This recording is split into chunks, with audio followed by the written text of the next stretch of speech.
ఉగ్రవాదుల్ని ఈ దేశంలోకి పంపించే కుట్రలు అనేకం చేస్తూ ఉంటుంది. వాటిని తిప్పికొడతా ఉంటాం.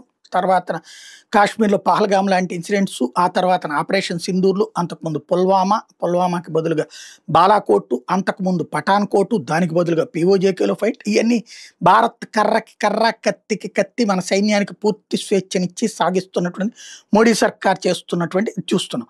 లేటెస్ట్‌గా ఇప్పుడు పాకిస్తాన్ ఈ మధ్య కాలంలో డ్రోన్స్ ద్వారా డ్రగ్స్‌ని జారవిడవటం, వాటిని పట్టుకుంటం జరుగుతుంది మన బీఎస్ఎఫ్. అయితే లేటెస్ట్‌గా పాకిస్తాన్ పంపించింది యాంటీ ట్యాంక్ వెపన్స్.